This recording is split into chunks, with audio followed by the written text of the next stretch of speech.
Everyone knows how important Cole Palmer is to Chelsea. For almost 2 years now, he's basically carried the team's output, both goals and creativity. So when he's missing, you'd expect things to fall apart, right? But surprisingly, that's not the case. Palmer has only played a little over 140 minutes this season, yet Chelsea are sitting in 3rd place, 6 points off the top. The title race is still very much alive. One of the areas most heavily affected when Palmer isn't on the pitch is Chelsea's ball progression. Without him, they lose a player who moves intelligently off the ball, finds pockets of space, and offers passing options.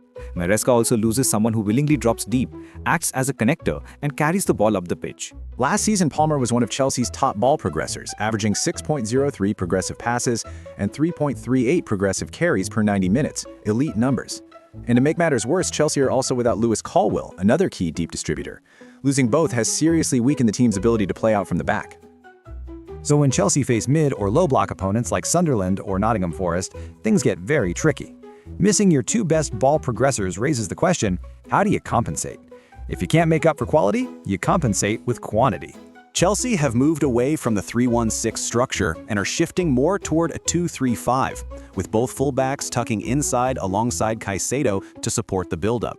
Sometimes Maresca even goes bolder, using a 3-3-4, allowing Enzo Fernandez to drop deeper and use his passing range to break down compact defenses. And it's not just the system. Maresca is very creative in how he uses his players. Against Tottenham, he partnered Reece James with Caicedo in midfield. This gave Chelsea a high-quality passer deeper in the pitch without sacrificing Enzo. And on the right flank, they still had Malo Gusto, a relentless runner providing attacking width. Extremely flexible, extremely clever. The results? Chelsea's ball progression metrics this season haven't dropped off much at all, even without both Palmer and Colwill. In fact, the attack looks even sharper. Goals, XG, and shot volume are all on par with or better than last season.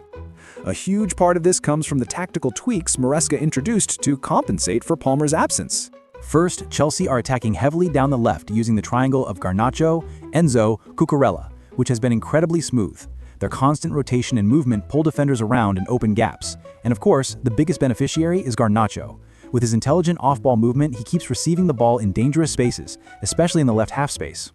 Like the sequence where Enzo drops deep, drags a Wolves center-back with him, and opens up an isolated 1v1 for Garnacho, extremely dangerous. Second, João Pedro has been restored to his natural number 10 position. Without Palmer, he lost both the creator and a partner who could drop to link play. So Maresca pushed him back into the number 10 role, with a proper striker ahead of him like Marc Guéhi or eventually Liam Delap once he returns from injury. With a constant reference point up top, opponents can't easily track Pedro's drops, which brings back his trademark late runs into the box. But even with all these adjustments, they still can't fully replace Palmer.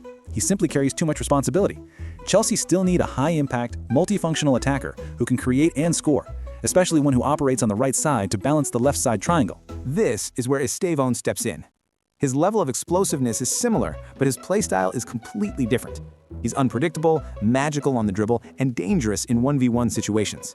From there, Messinho can cut inside to shoot or drift wide to cross for teammates. But Maresca is using him intelligently, not overplaying him. Estevão is not locked into a starting spot yet. He still rotates with Giddens and Neto, mainly being deployed in games where Chelsea need individual brilliance to break the deadlock. So, with Chelsea already looking strong, do they still need Palmer? Absolutely! What kind of team throws away their best player and expects youngsters to carry the load? When Palmer returns, he must start if Chelsea want to stay in the title race. With the current structure working so smoothly, where does he fit in? In my view, the optimal solution isn't making Estevão compete with Palmer, it's integrating both into the same system. Palmer plays as the number 10 in his favorite right half space, while Estevão stays wide on the right. This creates a powerful right side triangle when the striker, Palmer, and Estevão rotate. Their profiles complement each other. Both can move off the ball, both can create, both can beat their man. Restricting these kinds of players to one fixed role would be a waste. If they play together, they could absolutely tear up that right flank. And don't forget, Chelsea still have Reece James, one of the best long-range distributors in the league. Imagine James pinging a line-breaking pass to Estevão, who then draws defenders before laying it off to Palma in acres of space. That's a nightmare scenario for any defense. Of course, Maresca will need to make sacrifices. He must decide how João Pedro fits in. Does he want a fluid, PSG-style front line, or a traditional number 9 like Delap or Guiu to occupy defenders? He'll likely need to drop one more defensive-minded midfielder because you can't field both Reece James and Malo Gusto together in this setup. But if the trade-off is a far more dangerous attack capable of unlocking stubborn mid and low blocks, it's worth it. But if the trade-off is a far more dangerous attack capable of unlocking stubborn mid and low blocks, it's worth it. Overall, I think Maresca has done an excellent job. The squad is extremely young, their biggest star, Palmer, has barely played, and yet they're third, 6 points off the top. With Palmer returning, Arsenal and Man City suddenly have another serious contender to worry about. So what do you think, Chelsea fans? Is a title challenge still realistic this season? Or is top 3-4 the ceiling? Drop your thoughts below. And for now, thanks for watching, and see you in the next video.